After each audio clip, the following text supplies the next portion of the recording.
Hello everyone, welcome back. आज के lecture में हम लोग हाइड्रोकार्बन्स के अगले इस पोर्शन में फिजिकल प्रॉपर्टीज, हाइड्रोकार्बन्स के एल्कीन्स की फिजिकल प्रॉपर्टीज, इसकी chemical properties, Markovnikov reaction, anti Markovnikov reactions, nitration, sulphonation, oxidation, ozonation and many others reaction we are going to discuss in this lecture. लेकिन इस lecture में सबसे पहले हमें स्टार्ट करना है फिजिकल प्रॉपर्टी। क्यों? क्योंकि इससे पहले के लेक्चर्स में हम लोगों ने प्रिपरेशन ऑफ एल्कीन तक कंप्लीट कर लिया था। बेटा मजे की बात तो यह है कि जब हम लोग एक CH2 ग्रुप को किसी हाइड्रोकार्बन में ऐड कर दें, जैसे कोई रिएक्शन आपने लिखी, फॉर्मूला आपने लिखा CH2 CH3 CH2 CH2 CH2 CH3, आप अगर इसी में वन मोर CH2 को ऐड कर दें तो जानते हो 20 से 30 केल्विन उसका बॉइलिंग पॉइंट बढ़ जाएगा। This is very amazing thing. अगर आपके पास एक कंपाउंड है CH3 CH2 CH3 और अगर आपने इसका बॉइलिंग पॉइंट कैलकुलेट कर लिया है और फिर इसमें आप एक CH2 और ऐड कर दीजिए, आपने एक CH2 और ऐड कर दिया तो अब इसका बॉइलिंग पॉइंट 20 से 30 केल्विन तक इंक्रीज हो जाएगा। तो मजेदार बात यह है कि 1 unit of CH2 if we are adding in any group then its boiling point approximate 20 to 30 kelvin increase. चलिए स्टार्ट करते हैं फिजिकल प्रॉपर्टीज ऑफ एल्कीन। बच्चों, फिजिकल प्रॉपर्टीज ऑफ एल्कीन्स में आपको मालूम होना चाहिए कि इसके पहले 3 मेंबर कार्बन 1 से लेकर के कार्बन 3 तक गैस होंगे। इसके अगले जो 14 मेंबर होंगे कार्बन 4 से लेकर कार्बन 14 तक के, वो सब के सब कैसे होंगे? लिक्विड होंगे। और मजे की बात जानते हो, फेंट स्वीट स्मेल, बहुत अच्छी स्मेल आती है इनकी। कुछ कुछ के कंपाउंड जिनका मॉलिक्यूलर मास होगा उनकी जरूर स्मेल अच्छी नहीं होती, लेकिन स्पेशली अगर हम लोग बात करें तो जिस एल्कीन के मॉलिक्यूल में कार्बन 4 हैं, 5 हैं, 6 हैं, 7 हैं, इनकी स्मेल बहुत अच्छी होती है और स्वीट स्मेल की होते हैं। लेकिन कार्बन 14 से जो ऊपर के होंगे वो सब के सब अपना बिहेवियर चेंज कर लेंगे, हायर मॉलिक्यूलर मास हो जाएंगे और सॉलिड्स में एग्जिस्ट कर लेंगे। तो यहां पर सबसे पहले कार्बन 1 से कार्बन 3 तक के गैस होंगे एल्कीन्स, फिर कार्बन 4 से 14 तक के फेंट स्वीट स्मेल के लिक्विड्स होंगे और इसके ऊपर के जो कंपाउंड्स होंगे वो सब के सब अलग केमिकल प्रॉपर्टी करेंगे जिन पर हमें अभी डिस्कस नहीं करना है। सो याद रखना, ये तो नॉर्मल चीज हमने अभी डिस्कस की है। किसके बारे में? एल्कीन्स के बारे में। अब हम लोग इसके दूसरी प्रॉपर्टीज पर बात करते हैं।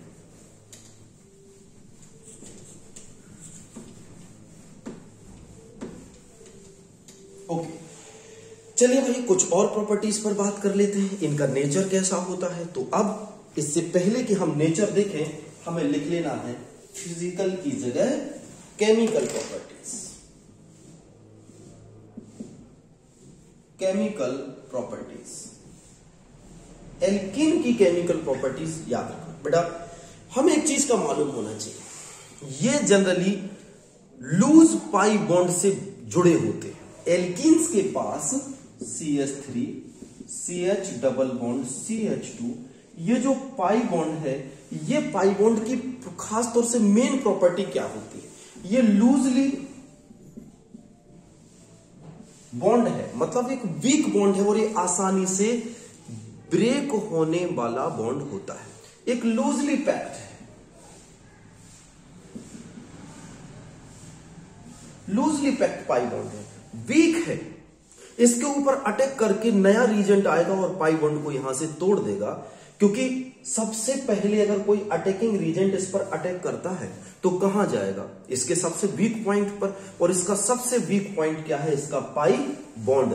इसलिए एल्कीन्स, जितने भी एल्कीन्स अभी हम देख रहे हैं वो सब एडिशन रिएक्शन शो करेंगे, एडिशन रिएक्शन को शो करेंगे एल्कीन्स। तो भाई एडिशन रिएक्शन में कौन कौन सी एडिशन रिएक्शन शो करेंगे, चलो जरा देख लेते हैं। तो कौन कौन सी एडिशन रिएक्शन है? इनमें हम सबसे पहले एक रिएक्शन की बात करते हैं, दैट इज हाइड्रोजिनेशन। तो बच्चों हाइड्रोजिनेशन इसका मतलब होता है addition of H2 molecule on the double bonded system। जो डबल बॉन्ड का सिस्टम होगा उसके ऊपर हाइड्रोजन का मॉलिक्यूल ऐड कर जाएगा। जैसे लिखा हमने CH2 डबल बॉन्ड CH2, इसके ऊपर H2 की रिएक्शन अगर आपने कराई तो आप देखिए दोनों कार्बन पर एक एक H चला जाएगा और ये एल्केन में कन्वर्ट हो जाएगा, एल्केन बन गया। निकेल की प्रेजेंस दे सकते हो 200 डिग्री सेल्सियस, तो रिएक्शन और भी अच्छी हो जाएगी यहां पर। तो यहां पर ये क्या बन गया, एल्केन, एडिशन रिएक्शन हो गई। इसी तरह से हम हेलोजिनेशन की बात करते हैं। हेलोजिनेशन क्या होता है, CH2 double bond CH2 plus Br2 की बात करो, एक Br ऊपर एक Br नीचे, CH2 Br ऊपर बन जाएगा और single bond CH2 Br 1,2 dibromo ethane बन जाएगा। यानी ये भी क्या बन गया, एल्केन। किससे बन गया, एल्कीन। तो अभी तो हम लोगों ने सब सिमेट्रिक देख रहे हैं, बिकॉज हमारे पास टू एटम्स ऑफ कार्बन और जो कि डबल बॉन्ड से जुड़े हुए हैं। अगर हम इसको एसिमेट्रिक पर अब बात करें तो एसिमेट्रिक पर बात करके देख लेते हैं भाई, एसिमेट्रिक पर ये कैसे जुड़ेगा। तो चलो, एसिमेट्रिक मतलब कम से कम 3 कार्बन आपको लेने हैं। तो कम से कम 3 कार्बन अगर हम लोगों ने ले लिए तो होगा CH3 CH double bond CH2 plus H2। तब भी बच्चों वही, एक H यहां जोड़ दो, एक H यहां जोड़ दो, तो बन जाएगा CH3 CH2 CH3। तो ये क्या बन जाएगा, प्रोपेन बन जाएगा। और निकेल की प्रेजेंस दे दो तो ये भी आपने एल्केन में प्रोपेन बना लिया। किससे बनाया बच्चों, प्रोप1इन से, प्रोपीन से आपने प्रोपेन बना लिया। दूसरी रिएक्शन देखो, अगर हम इसी पर एसिमेट्रिक एल्कीन पर क्लोरीनेशन करें तो वेरी सिंपल, आप कहेंगे सर ये तो हम कर लेंगे, CH3CH डबल बॉन्ड CH2, इसके ऊपर क्लोरीन की रिएक्शन करो तो CH3 CHCl single bond CH2Cl, यानी IUPAC नेम 1 2 3 1,2 डाइक्लोरोप्रोपेन, 1,2 डाइक्लोरोप्रोपेन बन जाएगा। तो ये किसकी रिएक्शन है, ये सारी रिएक्शन एडिशन चल रही हैं और इस रिएक्शन को हम हेलोजिनेशन भी कहते हैं। हेलोजिनेशन का मतलब एडिशन ऑफ हेलोजन। हेलोजन में कौन कौन सी चीजें ऐड हो रही हैं, तो हेलोजन में क्लोरीन हो सकता है ऐड, ब्रोमीन हो सकता है ऐड, आयोडीन हो सकता है। अगर क्लोरीन ऐड हो तो क्लोरीनेशन, ब्रोमीन ऐड हो तो ब्रोमिनेशन, आयोडीन ऐड हो तो आयोडीनेशन। तो ये हेलोजिनेशन की एडिशन रिएक्शन थी। आगे बढ़ते हैं, अब हम लोग देखते हैं एडिशन ऑफ हाइड्रोजन ब्रोमाइड। ये बहुत इंपॉर्टेंट यहां से टॉपिक होने वाला है, बहुत ज्यादा इंपॉर्टेंट टॉपिक यहां से बेटा होने वाला है। चलिए, तो हेडिंग आएगी हमारे पास addition of hydrogen halide, addition of hydrogen halide. मतलब हाइड्रोजन और हैलाइड को क्या कहते हैं, X बराबर क्लोरीन, ब्रोमीन, आयोडीन। लेकिन बच्चों याद रखना है, X में हमें यहां पर फ्लोरीन नहीं लेना है, क्योंकि फ्लोरीन जब अपने सिंगल बॉन्ड को ब्रेक करेगा तो ह्यूज अमाउंट ऑफ एनर्जी निकलेगी, जो एनर्जी सब कुछ तहस नहस कर देगी, इतनी ज्यादा एनर्जी होती है। इसलिए फ्लोरीन को यहां ऐड जनरली हमें नहीं करना है। हेलोजिनेशन लिखा, हाइड्रो हेलोजिनेशन लिखा, H की जगह H, X की जगह क्लोरीन, ब्रोमीन, आयोडीन, आप इसको ऐसे भी लिख सकते हो। तो इनका एडिशन करना है। अब बच्चों यहां पर 2 रिएक्शन होगी। अगर हमने ये लिखा CH2 double bond CH2 plus HBr किया तो कहीं भी H जोड़ दो, कहीं भी Br जोड़ दो, क्योंकि आपके पास केवल 2 कार्बन के बीच में डबल बॉन्ड है। तो आपने इसको क्या बना दिया, आपने बना दिया CH2Br और single bond CH3, ethyl bromide या ब्रोमो एथेन बना दिया। लेकिन अगर यहां पर 2 कार्बन की जगह हम एसिमेट्रिक हाइड्रोकार्बन ले लें, मतलब 3 कार्बन यहां पर अगर मैं ले लूं तो क्या होगा? तो मैं अब यहां पर 3 कार्बन लेता हूं और देखते हैं क्या होगा। तो बच्चों एक बात ध्यान रखना, अगर मैंने यहां पर ले लिया CH3 CH double bond CH2 और इसके ऊपर मैंने HBr की रिएक्शन की, तो इसके 2 प्रोडक्ट बनेंगे। कैसे? बेटा एक बात बताओ, अगर ये H यहां चला जाए, ये H यहां और ये Br यहां, तो इसका प्रोडक्ट क्या बनेगा? CH3 CH2 Br, sorry CH3 CH2 CH2Br। और इधर अगली बार अगर उल्टा हो जाए, कैसे? मान के चलो ये HBr का अगर Br इधर आ जाए और H इधर आ जाए, उल्टा हो जाए, भाई कोई भी कहीं भी जुड़ सकता है इसके अकॉर्डिंग, तो क्या बनना चाहिए? CH3 CHBr और CH3, ये 2 कंपाउंड बनने चाहिए। भाई आप HBr का ऐड कर रहे हो, एक कार्बन पर जहां पर डबल बॉन्ड है एक की तरफ चला जाएगा H, दूसरी की तरफ चला जाएगा Br। तो अगर हमारा H यहां गया और Br यहां गया तो प्रोडक्ट बनेगा ये 1 ब्रोमो प्रोपेन। क्या बनेगा? 1 ब्रोमो प्रोपेन। और अगर उल्टा हो गया, H वहां गया और Br बीच में आया, तो क्या बनेगा? 2 ब्रोमो प्रोपेन। तो यहां पर एक बड़ा सवाल हमारे पास है कि दोनों में से कौन बनेगा और कौन ज्यादा स्टेबल होगा, ये बनेगा या ये बनेगा? यहां पर एक बड़ा सवाल है कि ये कंपाउंड 1 ब्रोमो प्रोपेन बनेगा या फिर 2 ब्रोमो प्रोपेन बनेगा। तो इन दोनों के बीच में आपको देखना पड़ेगा कि बनेगा कौन, ये या ये। तो सबसे पहले जब अगर इसका डिटेलिंग देखा जाएगा तो आपको पता चलेगा बच्चों कि ये इन दोनों में से एक कंपाउंड मेजर होगा और एक कंपाउंड माइनर होगा। तो चलो हम लोग देखते हैं कि इन दोनों में से ज्यादा बनने की प्रायोरिटी किसकी है, कौन सा बनेगा। अभी नहीं बताऊंगा, आपको पता करना है कि कैसे बनेगा। मैं रिएक्शन लिख रहा हूं, कैसे बनेगा। इन दोनों में से एक ज्यादा बनेगा, एक बहुत ही कम बनेगा। ठीक है, चलो देखते हैं। तो इसी को हम लोग एक्सप्लेन करेंगे। इस प्रोसेस के लिए हमें देखना है बहुत ही इंपॉर्टेंट रूल, जिसका नाम है मार्कोनी-कोप्स रूल। क्या नाम है बच्चों? जिसका नाम है मार्कोनी-कोप्स रूल। चलिए स्टार्ट करते हैं। मार्कोनी-कोप्स रूल क्या है? Okay, so let's start. यहां पर बहुत अच्छी चीज हमें देखनी है। क्या? एडिशन ऑफ HBr ऑन किसके ऊपर देख रहे हो? अनसिमेट्रिकल या फिर non symmetrical carbon, non symmetrical alkene. तो मैंने लिखा CH3 CH double bond CH2, इसके ऊपर आपने ऐड कराना है HBr का। ओके बच्चों, तो यहां पर देखो बेटा होगा क्या। कंडीशन नंबर 1, अगर ये बॉन्ड ऐसे टूटा तो क्या बनेगा?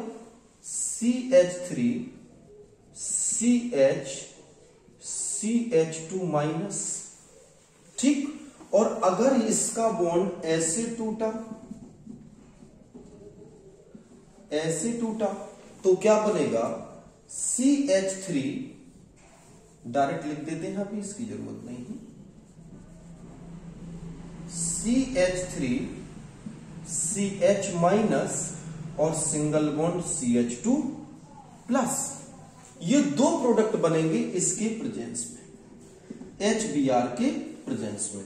अब आपको मुझे ये सिर्फ बता दो कि ये ज्यादा बनेगा या ये ज्यादा बनेगा, किसके बनने की प्रायोरिटी ज्यादा है। तो बच्चों एक बात याद रखो, इस पूरी स्पीसीज में प्लस कहां पर आ रहा है? बीच में आ रहा है। मिडिल में प्लस आ रहा है, यहां पर माइनस है, यहां पर माइनस है, और इस कंडीशन में माइनस कहां आ रहा है, बीच में प्लस जा रहा है कॉर्नर पर। तो याद रखना एक रूल होता है कि कार्बोकैटाइन, ये कार्बोकैटाइन है, स्टेबिलिटी ऑफ कार्बोकैटायंस होती है 3 डिग्री, 2 डिग्री, 1 डिग्री। यानी जो कार्बोकैटाइन 3 डिग्री होगा वो ज्यादा स्टेबल, फिर 2 डिग्री कम स्टेबल, 1 डिग्री और कम स्टेबल। 3 डिग्री का मतलब क्या, ये कार्बोकैटाइन 3 एल्काइल ग्रुप से जुड़ा। 2 डिग्री का मतलब ये कार्बोकैटाइन 2 एल्काइल ग्रुप से जुड़ा, 2 एल्काइल ग्रुप से जुड़ा, और ये कार्बोकैटाइन केवल 1 एल्काइल ग्रुप से जुड़ा। तो यहां पर आप मुझे बताओ ये कार्बोकैटाइन कितने एल्काइल ग्रुप से जुड़ा। एक तो एल्काइल ग्रुप इसको भी माना जाएगा, एक इसको माना जाएगा। तो ये कार्बोकैटाइन बच्चों कितने डिग्री हो गया, ये कार्बोकैटाइन हो गया 2 डिग्री, और ये कार्बोकैटाइन केवल इससे जुड़ा इसलिए हो गया 1 डिग्री। अब मैंने क्या लिखा, देखो यहां पर 2 डिग्री सबसे ज्यादा स्टेबल, 3 डिग्री कार्बोकैटाइन, फिर 2 डिग्री कार्बोकैटाइन, फिर 1 डिग्री। तो दोनों में क्लियर हो गया ना कि बनेगा कौन सा।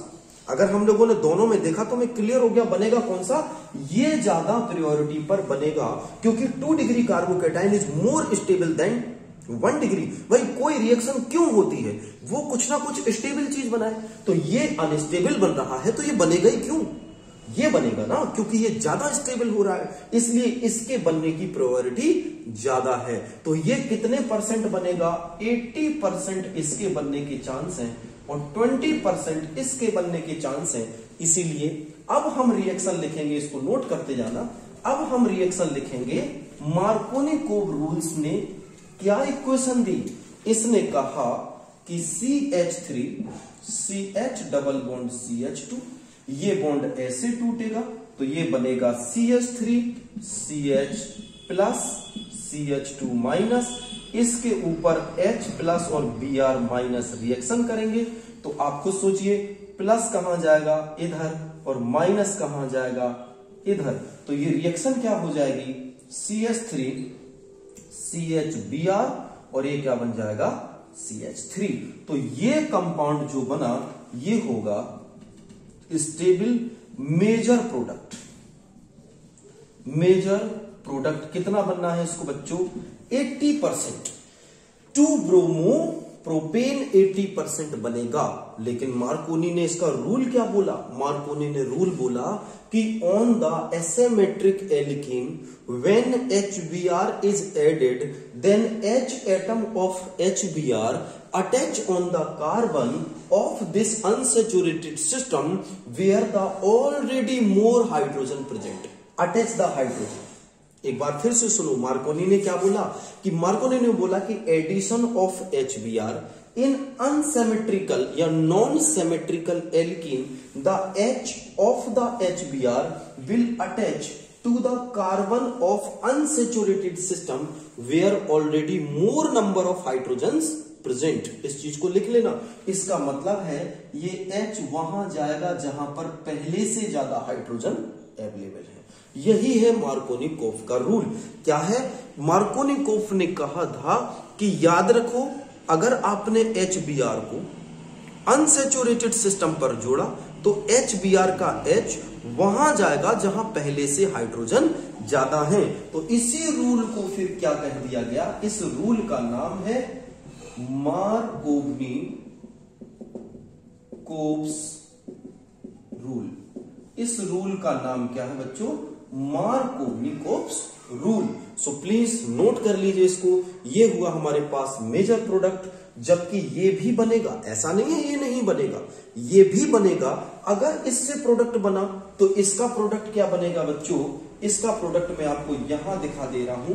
इसका प्रोडक्ट बनेगा CH3 CHBr, CH यहां पर बनेगा CH2 और CH2Br। ये किसका प्रोडक्ट बनेगा हमारे पास, इसका। ये सेकंड वाले का ये कैसा होगा, माइनर प्रोडक्ट। कितने परसेंट बनेगा, 20%। नोट कर लीजिए जल्दी से इसको नोट कर लीजिए फटाफट। ये 20% बनेगा, माइनर प्रोडक्ट हो जाएगा। So that was the rule of Markovnikov's rule. चलिए रब कर दूं। ओके, आगे बढ़ते हैं।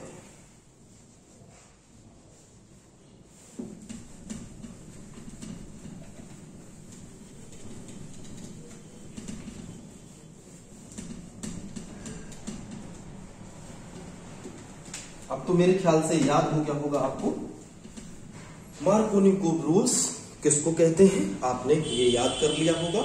अब हम लोग इसकी मैकेनिज्म के बाद अगले स्टेप पर बढ़ते हैं और next heading anti Markovnikov's rule. Most important है एंटी मार्कोनिकोव्स रूल्स।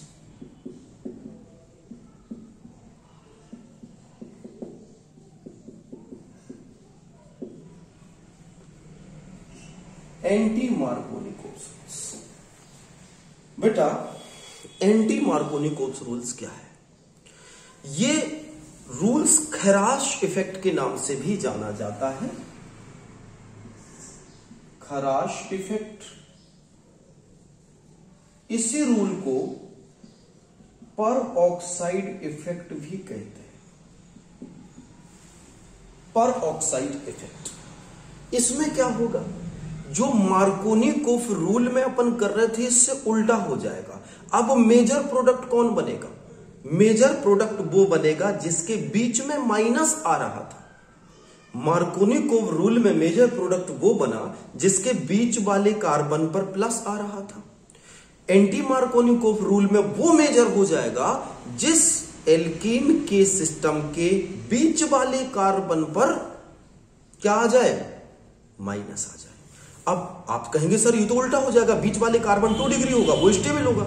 इसमें उल्टा है, चलिए देखते हैं ऐसे कैसे होगा। यानी इसकी रिएक्शन क्या होगी, CH3 CH double bond CH2 plus HBr अगर आपने ऐड किया, लेकिन किसके प्रेजेंस में, ऑर्गेनिक पर ऑक्साइड के प्रेजेंस में।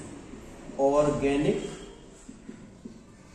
पर ऑक्साइड, इसके प्रेजेंस में मार्कोनी ने क्या बोला था, ये H यहां जाएगा जहां पहले से H ज्यादा है, Br यहां जाएगा। एंटी मार्कोनी कहता है ये H यहां जाएगा और Br यहां आएगा।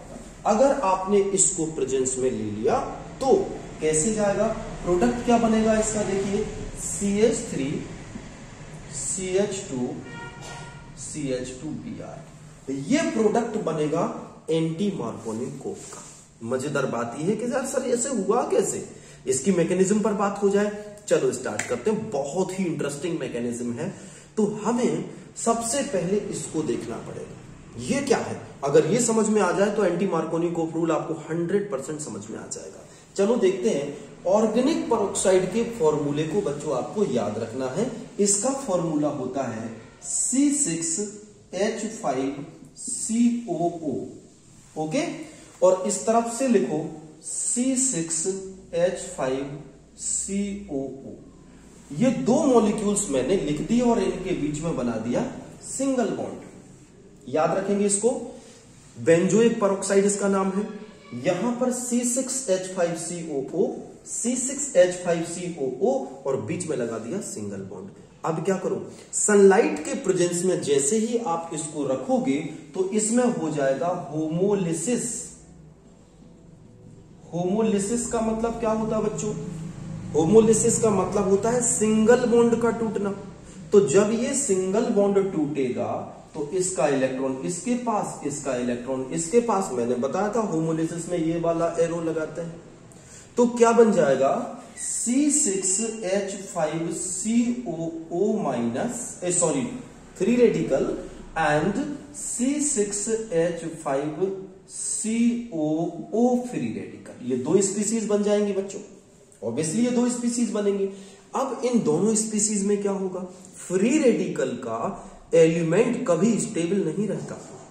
तो ये अपने फ्री रेडिकल को क्या करेगा, इसका बॉन्ड तोड़ेगा, इसका बॉन्ड तोड़ेगा, यहां पर ये बॉन्ड यहां टूटेगा। भाई वो कहेगा कि यार हम फ्री रेडिकल नहीं रह सकते, हटो हमें तो स्टेबल करो। तो जब ये बॉन्ड यहां पर टूटा तो यहां पर ये कंपाउंड और ये कंपाउंड दोनों मिलके बना लेंगे C6H5 2 फ्री रेडिकल प्लस बाहर क्या चला गया, ये देखो बच्चों, एक कार्बन डाइऑक्साइड गैस ये मॉलिक्यूल, एक कार्बन डाइऑक्साइड गैस का ये मॉलिक्यूल 2CO2 ये बन गया। तो इसने दूसरे स्टेप में क्या किया, पहले स्टेप में ऑर्गेनिक पेरोक्साइड टूटा, दूसरे स्टेप में ये जो COO के ऊपर फ्री रेडिकल था इसने अपने आप को बचाने के लिए इसको फ्री रेडिकल बना दिया और खुद कार्बन डाइऑक्साइड का स्टेबल मॉलिक्यूल बन के निकल गया। अब हमारे पास क्या बच गया, C6H5 फ्री रेडिकल बच गया। तो हम यहां पर लिख लेते हैं, हमारे पास बच गया C6H5 फ्री रेडिकल और कार्बन डाइऑक्साइड गैस यहां से निकल गई। ठीक है, दिख रहा है बोर्ड वहां तक? ओके, वेरी गुड, दिख रहा है। तो यहां से ये निकल गए। अब देखो आगे क्या होगा, बहुत मजेदार बात अब क्या होना है, जैसे ही अपने पास ये कंपाउंड बना तो बेटा याद रखना ये अब अटैक करेगा, क्योंकि ये कहेगा यार मैं C6H5 मैं तो भाई फ्री रेडिकल में नहीं रहूंगा, मुझे कोई ना कोई स्टेबल बनाओ। तो इस रिएक्शन में आपने किसको यूज किया था, देखो यहां पर बच्चों क्या था, यहां पर HBr था। तो ये free radical C6H5 free radical HBr पर अटैक करेगा और इसको भी ये फ्री रेडिकल में तोड़ देगा। ये देखो 2HBr ले लिए, C6H5 ने HBr पर अटैक किया और इसको भी फ्री रेडिकल पे तोड़ दिया। बेटा क्या बन गया इसमें, आप जानते हो, इसमें 2H free radical and 2Br free radical generate हो गए कि नहीं। ये 2H इस C6H5 से मिल जाएंगे और ये बना लेगा क्या, C6H6। वेरी गुड, अब ये बेंजीन स्टेबल हो गया, C6H6 बन गया। लेकिन मुसीबत किसके सर पर टूट पड़ी प्यारे बच्चों, मुसीबत टूट पड़ी Br के ऊपर। देखो एक के बाद एक स्टेप चल रहा है। अब Br फ्री रेडिकल बन गया। अब Br क्या करेगा, वो कहे यार मुझे हटाओ यार, तुम लोग पागल हो गए, मुझे फ्री रेडिकल बना दिया, मैं फ्री रेडिकल में नहीं रहूंगा। और इमीडिएटली ये अपने फ्री रेडिकल को हटाने की कोशिश करेगा और ढूंढेगा कि किस पर अटैक करे। तो इसमें नजर आएगा इसको ये वाला रिएक्टेंट, जो मेन रिएक्टेंट था वो नजर आएगा और ये फ्री रेडिकल अब उस पर अटैक करेगा। देखो क्या होगा बच्चों, CH3 CH double bond CH2, इसके ऊपर इस फ्री रेडिकल ने अटैक किया और क्या हो जाएगा बच्चों, सबसे पहले ये दो पार्ट में टूटेगा।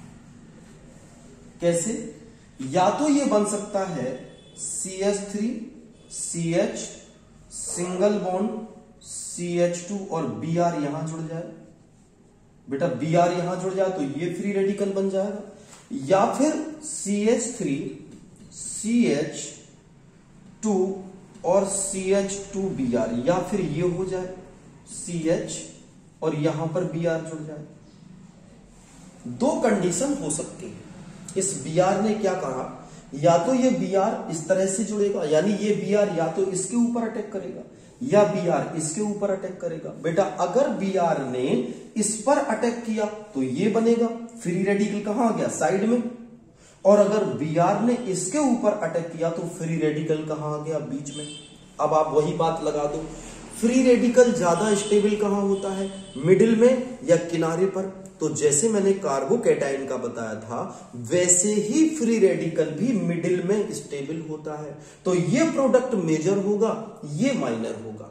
अब क्या हुआ, Br तो जुड़ गया, एक Br इस पर जुड़ गया। अब एक Br बेटा बचा हुआ था, जो एक और Br बचा था और बहुत सारे यहां पर H भी तो थे, देखो H भी थे ना। तो अब इनमें से ये H इसी रिएक्शन में बहुत सारे अवेलेबल हैं। अब इसके ऊपर H आएगा, इसके ऊपर H आएगा और ये क्या बना लेगा, CH3 CH2 CH2Br, ये बना लेगा। और अगर H इसके ऊपर आया तो ये बना लेगा बच्चों CH3 CHBr और CH2। एक तो प्रोडक्ट हमारे पास ये बना और एक प्रोडक्ट हमारे पास ये बना। अब आपको बताना है कि इन दोनों में से ज्यादा स्टेबल प्रोडक्ट कौन सा है, ये स्टेबल है या ये स्टेबल है, तो जाहिर सी बात है ये ज्यादा स्टेबल प्रोडक्ट। क्यों? क्योंकि फ्री रेडिकल बीच में जब बनेगा तो वो कंपाउंड स्टेबल हो जाएगा। तो ये बन जाएगा मेजर प्रोडक्ट, मेजर प्रोडक्ट, और ये बन जाएगा माइनर प्रोडक्ट। Okay, done. तो ये था एंटी मार्कोनिकॉफ रूल। ठीक है, ये था एंटी मार्कोनिकॉफ रूल। एक बार इसको बहुत कम टाइम में समराइज करता हूं, ठीक है। तो मेरे ख्याल से जो लोग देख रहे हैं उन्हें अगली बार इसका एसेस ले लो, अगली बार इसको बिल्कुल भी रट जाना चाहिए। देखते हैं कैसे होता है बेटा। एक बार में अब हम लोग समराइज कर रहे हैं, बहुत कम, यानी लगभग 1 या 1.5 मिनट के अंदर हम इस रिएक्शन को याद करेंगे। ठीक है, इस रिएक्शन को याद करेंगे। चलो, इसका पहले फॉर्मूला आपको बताना था, किसका? C6, क्या बोला था मैंने? C6H5COO और C6H5COO। ये बॉन्ड टूटेगा तो क्या बन जाएगा? 2C6H5 free radical plus 2CO2 यहां से निकल जाएगा। ये 2,6H5 किसके ऊपर अटैक करेगा? HBr के ऊपर, और ये HBr के ऊपर अटैक करेगा तो बनेगा 2H फ्री रेडिकल और Br फ्री रेडिकल। ये 2H इसके पास चला जाएगा तो ये क्या बना लेगा? 2C6H6 बना लेगा प्लस 2Br फ्री रेडिकल बन जाएगा। ये 2Br फ्री रेडिकल किसके ऊपर अटैक करेगा? CH3CH double bond CH2। अब इसके दो प्रोडक्ट बन सकते हैं, या तो इसका ये प्रोडक्ट बन जाए, कैसा? CH3CH फ्री रेडिकल और CH2। अगर Br यहां जुड़ गया तो प्रोडक्ट ये बनेगा, और अगर Br किनारे पर गया तो प्रोडक्ट क्या बनेगा? इसके दूसरा प्रोडक्ट बनेगा CH3CH Br और CH2 फ्री रेडिकल। तो या तो ये प्रोडक्ट बनेगा या ये प्रोडक्ट बनेगा। इन दोनों में से बच्चों स्टेबल कौन सा है? ये वाला स्टेबल है, क्योंकि मिडिल कार्बन के ऊपर आने वाला फ्री रेडिकल स्टेबल होता है। 2 degree free radical is more stable then 1 degree free radical. तो ये बना। अब इसके इन दोनों के ऊपर H आएगा और H यहां जुड़ेगा, इसमें H यहां जुड़ेगा, तो इसका जो प्रोडक्ट बनेगा वो होगा CH3CH2CH2Br। अब आपने देखा एंटी मार्कोनिकॉफ में H कहां गया? जहां H कम था। मार्कोनी में कहां गया था? जहां H ज्यादा था। यहां पर H यहां पर आया और ये बना इसका मेजर प्रोडक्ट, मेजर प्रोडक्ट, और इसमें H जुड़ने के बाद CH3 CHBr और CH2, ये इसका माइनर प्रोडक्ट बनेगा। माइनर प्रोडक्ट 20% बनेगा और मेजर प्रोडक्ट बच्चों 80% बनेगा। डन। ये थी हमारे पास एंटी मार्कोनिकॉफ रूल का समराइज वर्जन। चलिए आगे बढ़ते हैं, अगली रिएक्शन देखते हैं। ओके, चलो रब करता हूं इसको। मार्कोनी भी सीख लिया, एंटी मार्कोनी भी सीख लिया। अब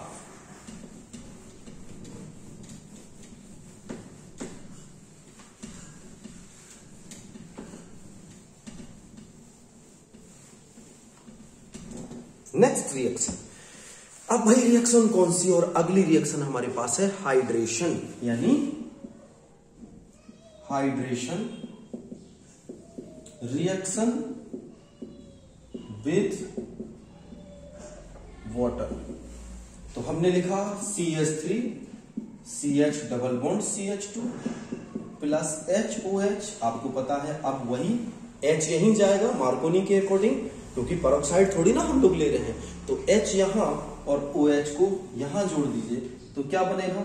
CH3 CHOH और CH3। ये कितने डिग्री एल्कोहल बन गया बेटा? 2 डिग्री एल्कोहल बन गया। ये प्रोप टू ऑल, ये 2 डिग्री, यहां पर ये जो जुड़ा, इस कार्बन से ये जुड़ा, इस कार्बन से ये जुड़ा, उसी से OH जुड़ा, तो 2 डिग्री एल्कोहल हमें बेटा यहां पर मिल गया। और इसको हम लोग क्या बोलेंगे? हमने इसको बोल दिया prop to all. Got it? समझ में आ गया? चलिए अगर हम इसी रिएक्शन को थोड़ा सा चेंज करें, CH3 CH3 double bond CH2, very simple. इस पर हाइड्रोजन करा दीजिए H प्लस, थोड़ा सा एसिडिक मीडियम मिला देना। तो इसके ऊपर अपन ने रिएक्शन कराई, HOH एसिडिक मीडियम थोड़ा सा लिया तो ये टूट जाएगा। अब मुझे बताओ इसका प्रोडक्ट क्या बनेगा, कौन बताएगा? तो जाहिर सी बात है बेटा, ये ऐसे जाएगा क्योंकि यहां पर 1-2 डिग्री कार्बोकेटाइन बनेगा। अगर ऐसे जाएगा तो क्या बनेगा? ये CH3 CH3 carbocation CH2 anion। ये कितने डिग्री कार्बोकेटाइन बन रहा है? 2 degree, 1 2 3 I am sorry 3 degree carbocation. Most stable है, मोस्ट स्टेबल, तो यही बनेगा। अब इसके ऊपर H यहां आ जाएगा, अब यहां पर सॉरी OH यहां आ जाएगा क्योंकि OH क्या है? माइनस और H क्या है? प्लस। तो ये बन जाएगा CH3 COH CH3 और CH3। क्यों?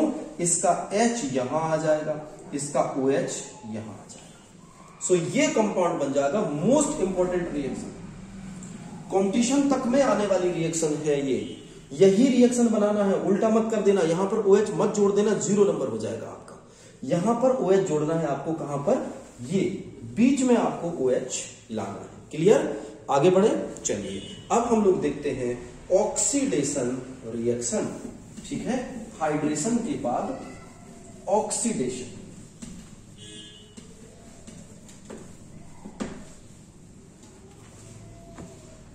ऑक्सीडेशन रिएक्शन, चलो ऑक्सीडेशन में क्या होता है बच्चों? ऑक्सीडेशन में हमें सबसे पहले देखना है reaction by bears reagent. Alkene में अगर आप पिंक कलर का बेयर्स रिएजेंट मिलाओगे तो इमीडिएटली कलर गायब हो जाता है। ये रिएक्शन मैंने प्रैक्टिकल केमिस्ट्री के जो लेक्चर बनाए हैं उसमें मैंने दी है। आप प्रैक्टिकल केमिस्ट्री के लेक्चर में इसका डेमोन्स्ट्रेशन भी देख सकते हो, लेकिन रिएक्शन क्या होती है वो देखते हैं। एल्कीन पर बेयर्स रिएजेंट की रिएक्शन, तो बाई बेयर्स रिएजेंट। बेटा बेयर्स रिएजेंट क्या होता है? KMnO4 एंड H2O का मिक्सचर। KMnO4 प्रोवाइड करता है नेसेंट ऑक्सीजन और ये क्या है? HOH। तो इन दोनों का मिक्सचर ही क्या कहलाता है? Bears reagent. अब जरा हम एल्कीन पर इसकी रिएक्शन करें, करके देख लेते हैं। CH3 CH double bond CH2 plus हमने लिखा इसके ऊपर बेयर्स रिएजेंट KMnO4 या O और HOH। तो बच्चों एक बात ध्यान रखो, इसमें एक OH तो ये बन रहा है, एक OH ये बन रहा है, तो ये चला जाएगा इस कार्बन पर, ये चला जाएगा इस कार्बन पर, है ना। तो इसका जो पिंक कलर अभी था, अब ये नया कंपाउंड बनाएगा और पिंक कलर इमीडिएटली गायब हो जाएगा। तो ये क्या बनेगा? CH3 CHOH और CH2OH। बेटा ये कंपाउंड बन जाएगा, ठीक है। 1,2 डाईहाइड्रोऑक्सी प्रोपेन ये कंपाउंड बन जाएगा और इसका कलर होता है पिंक। इसका कलर बेयर्स रिएजेंट का कलर होता है पिंक कलर, और ये हो जाएगा यहां पर कलरलेस। बच्चों याद रखना है, ये क्या हो जाएगा यहां पर? कलरलेस, यानी पिंक कलर इमीडिएटली कलरलेस हो जाएगा। तो यहां पे हमें पता चला कि बेयर्स रिएजेंट से हम लोग एल्कीन को चेक कर लेते हैं। बेयर्स रिएजेंट से हम लोग बेटा एल्कीन्स को चेक कर लेते हैं। क्लियर हुआ? आगे बढ़े। चलो आगे बढ़ते हैं और नेक्स्ट रिएक्शन ऑक्सीडेशन की ही है, वो देखना है। ओके चलो देखते हैं अगली रिएक्शन। बहुत सिंपल रिएक्शन। अगर हम लोग KMnO4 की जगह K2Cr2 से भी करें तो भी ऑक्सीडेशन इसका हो जाता है। अगर एक्सेस ऑक्सीजन ले लें तो भाई ये जल जाता है, कार्बन डाइऑक्साइड और ऑक्सीजन बनाता है। CH2 double bond CH2 plus excess oxygen will give CO2 plus H2O। Next हम देखेंगे ओजोनेशन। अब हम लोग देखेंगे ओजोनेशन, यानी रिएक्शन ऑफ O3। बच्चों रिएक्शन ऑफ O3 ओजोनेशन कैसे रिएक्शन करेगा, चलो देखते हैं। हम यहां पर लिखते हैं CH2 डबल बॉन्ड CH2, इसके ऊपर ओजोन की रिएक्शन, ये बनाएगा CH2 प्रोडक्ट कैसे बनाते हैं सुन लो। दोनों बॉन्ड्स को खत्म कर दो, एक ऑक्सीजन यहां जोड़ो और ये ऑक्सीजन यहां जोड़ो, गॉट इट। और इसको इतना ब्रेक कर दो। जब आपने इसको ब्रेक किया, दोनों बॉन्ड हटा दो, एक O ऊपर 2 O नीचे, इस तरह से बना लो और इसको आधा इधर तोड़ो आधा इधर तोड़ो, तो बच्चों क्या बनेगा HCHO। देखो फॉर्मेल्डिहाइड बन रहा है, इधर भी देखो HCHO, यानी इधर भी 2HCHO, यानी 2 फॉर्मेल्डिहाइड्स के मॉलिक्यूल बनेंगे। और ये जो बचेगा O, इसको लिखेंगे 1/2 O2। ये नेसेंट ऑक्सीजन नहीं है, ये O को अकेले को 1/2 O2 लिखा जा सकता है। क्लियर हो गए। दूसरी रिएक्शन देखो, अगर इसी पर मैं थोड़ा सा चेंज कर दूं तो क्या बनेगा CH3CH double bond CH2 plus O3। वही रिएक्शन है यार, सिंपल डबल बॉन्ड को हटाओ, CH3CHO CH2O, इतना अलग करो इतना अलग करो, बताओ क्या बनेगा। इधर क्या बनेगा HCHO फॉर्मेल्डिहाइड, और इधर क्या बनेगा CH3CHO, तो इधर बन जाएगा बच्चों CH3CHO और इस तरफ बनेगा HCHO, यानी CH3CHO और HCHO दोनों का मिक्सचर मिल रहा, प्लस हाफ ऑक्सीजन यहां से गायब हो गई। मेरे ख्याल से रिएक्शन समझ में आ गई होगी। ओजोनेशन मोस्ट इंपॉर्टेंट रिएक्शन है। अगले रिएक्शन पर चलते हैं, दैट इज पॉलीमराइजेशन रिएक्शन। ये क्या होती है पॉलीमराइजेशन रिएक्शन, चलो देखते हैं।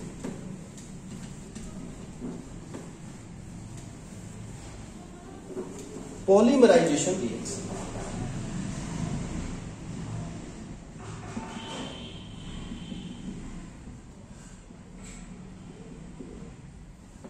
बेटा पॉलीमर्स का नाम सुना होगा आपने। जब एल्कीन के मॉलिक्यूल्स के मल्टीपल चेन्स बना दें एक के बाद एक जोड़ करके, तो इससे बनने वाले कंपाउंड्स को पॉलीमर कहते हैं। ठीक है, पॉलीमर्स होते क्या है, पॉलीमराइजेशन रिएक्शन होती क्या है, जब किसी एल्कीन के कोई भी मॉलिक्यूल को आप एक के बाद एक जोड़ते चले जाएं। यानी अगर मैंने ये लिखा CH2 डबल बॉन्ड CH2, इसको बोलते हैं मोनोमर्स। क्या बोलते हैं मोनोमर्स। अगर इसके हम लोग N मॉलिक्यूल ले लें तो इसको करना है आपको हाई टेम्परेचर और प्रेशर। हाई टेम्परेचर प्रेशर देने पर यह कंपाउंड इस तरह से टूट जाता है N, यानी इसकी मल्टीपल यूनिट्स जुड़ जाएंगी। और बेटा याद रखना, ये क्या था एथीन, ये एथीन, इसको भी एथीन ही बोलेंगे। ये मत सोचना कि सिंगल बॉन्ड है तो एल्केन बोल दो ना, ये बॉन्ड यहां टूट गया ना, ये है एथीन।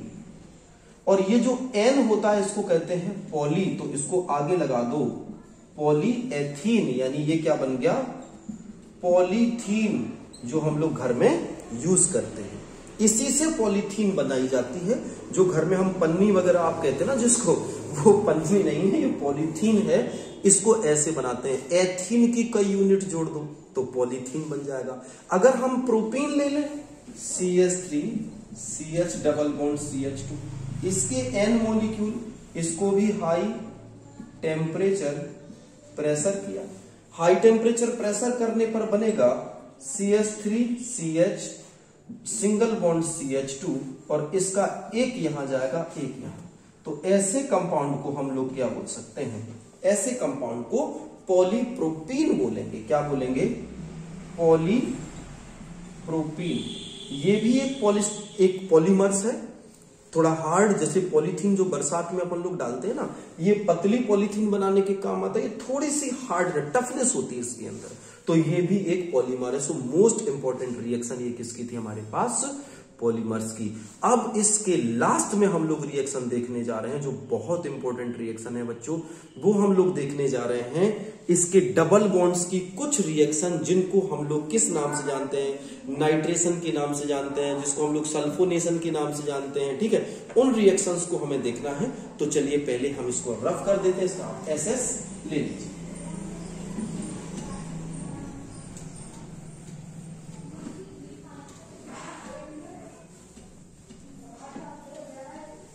चलो, तो सबसे पहले इसके लास्ट पॉइंट पर हम पहुंचते हैं और एल्कीन्स का हम सबसे पहले एक बहुत इंपॉर्टेंट टॉपिक डिस्कस करने जा रहे हैं।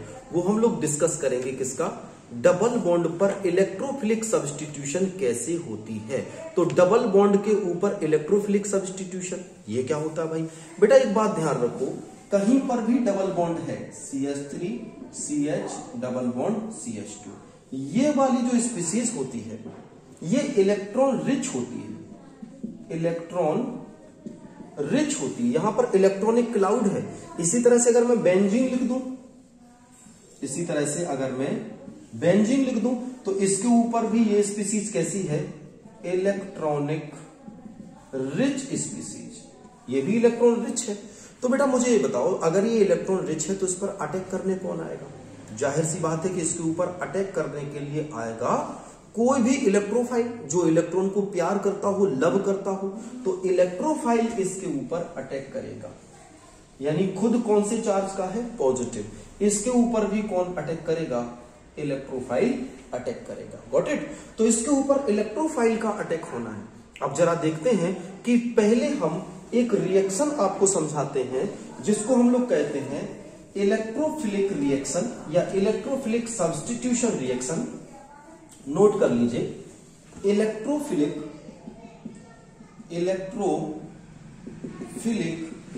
Substitution reaction. बच्चों ये इलेक्ट्रोफिलिक सब्स्टिट्यूशन रिएक्शन हमें करना है और किसके ऊपर करना है, मैं अभी बेंजीन के ऊपर बता रहा हूं।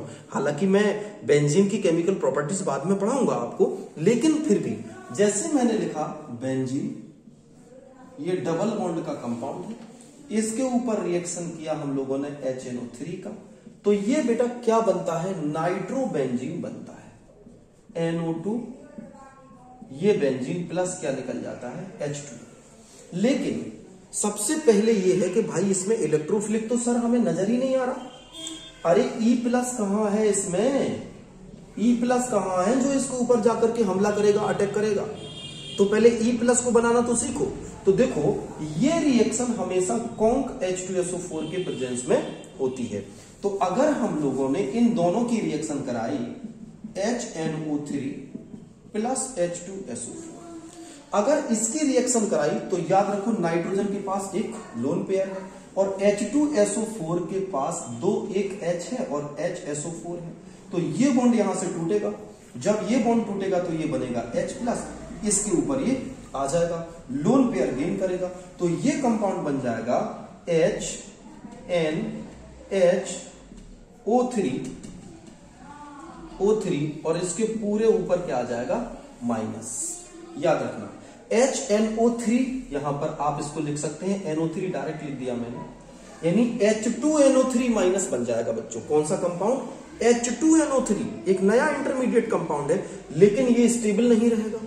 तो ये क्या करेगा, इसमें से माइनस H2O को हटा देगा।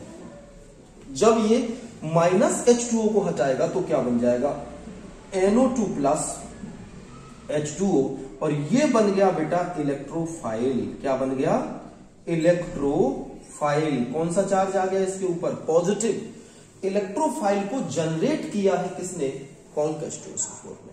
अब ये इलेक्ट्रोफाइल अटैक करेगा बेंजीन के रिंग के ऊपर के हाइड्रोजन पर, ये यहां अटैक करेगा। कैसे, ये देखो यहां अटैक करेगा, ये H यहां से बाहर चला जाएगा और ये H बाहर निकल जाएगा और इसके ऊपर क्या बन जाएगा, NO2। और ये अब ये जो H निकला, यहां पर क्या बचा हुआ था, HSO4 माइनस बचा हुआ था। तो ये H इसके साथ रिएक्शन करके H प्लस HSO4 माइनस ये बना लेगा H2SO4। तो ये है नाइट्रेशन, यानी इलेक्ट्रोफिलिक सब्स्टिट्यूशन रिएक्शन में पहले इलेक्ट्रोफिलिक पैदा करना होगा हम लोगों को। अगर हम लोगों ने इलेक्ट्रोफिलिक पैदा कर लिया तो इलेक्ट्रोफिलिक सब्स्टिट्यूशन रिएक्शन हो जाएगी। लेकिन इसके अलावा जो इलेक्ट्रोफिलिक सब्स्टिट्यूशन जैसे सल्फोनेशन है, नाइट्रेशन है, we'll discuss on the next lecture, क्योंकि काफी लंबा हो जाएगा ये लेक्चर अदरवाइज। सो आज हमने क्या पढ़ा, Markovnikov rule, anti Markovnikov rule, polymerisation reaction, oxidation reaction, halogenation reaction, sulfonation, hydration reaction और ओजोनेशन के साथ साथ जो उसकी मैकेनिज्म देखी थी वो भी, फिजिकल प्रॉपर्टीज भी। इन सभी रिएक्शंस में से मैं आपको प्रॉमिस करता हूं अगर आपने याद कर लिया तो आपके अंदर बहुत ज्यादा ताकत बढ़ जाएगी ऑर्गेनिक केमिस्ट्री के लिए। सो इसके नोट्स बनाइए। Keep watching. Thank you so much. Thank you.